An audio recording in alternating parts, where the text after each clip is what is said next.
Israeli settlers have set fire to a mosque in the Palestinian village of Deir Istiya in the occupied West Bank. The village sits in Area C, where several Israeli settlements and outposts have been built. Area C is under complete Israeli administrative and military control, yet it covers more than 60% of the Palestinian territory. Palestinian authorities say settlers have carried out around 700 arson attacks since October 2023. The UN warns that settler violence has reached unprecedented levels, averaging 8 attacks a day.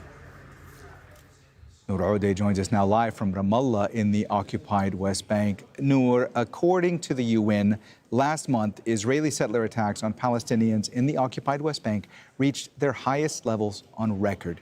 Could you tell our viewers more about the nature of this violence and how bad have things gotten there on the ground for Palestinians?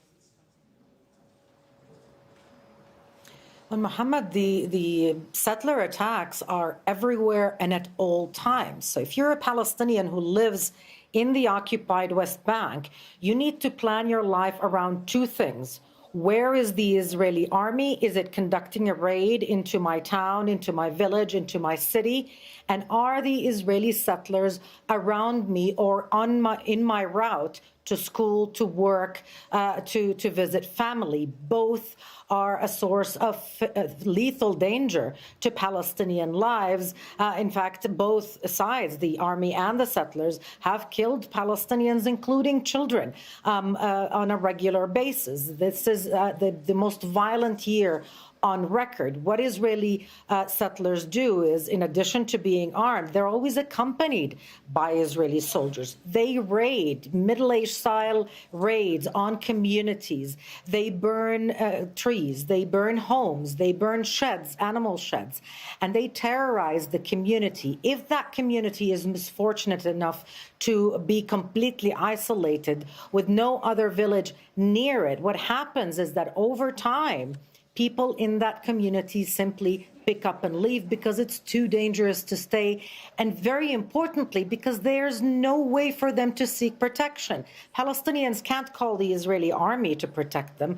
They're there to protect the soldiers. They can't call the Palestinian police to come to their rescue because they wouldn't be allowed into their villages. They have nobody to count on. So if nobody comes to their rescue from nearby villages, they are on their own. They could be shot at, killed, their homes gone, their mosque burned down, as we saw overnight in the Salfit area, and nobody would be able to save them. Nour, the U.S. is raising concern about these attacks. The UN, as we mentioned, has sounded the alarm, but there's also worry growing in Israel as well, right?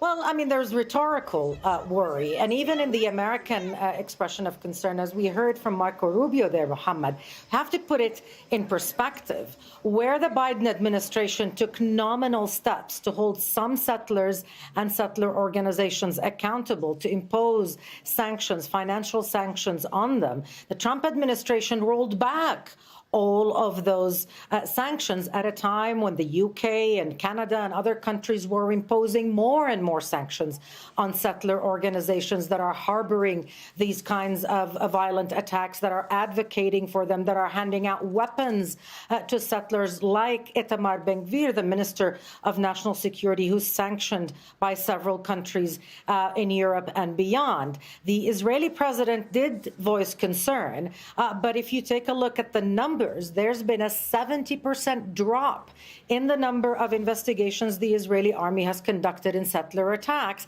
even though this is the most violent month on record, as we just said earlier. And when such investigations are opened, Mohammed, 94% of them are closed without indictment. And that tells you the kind of impunity and protection that settlers enjoy when attacking Palestinians. All right, that's Nour Odeh live for us from Ramallah in the occupied West Bank. Nour, thank you so much.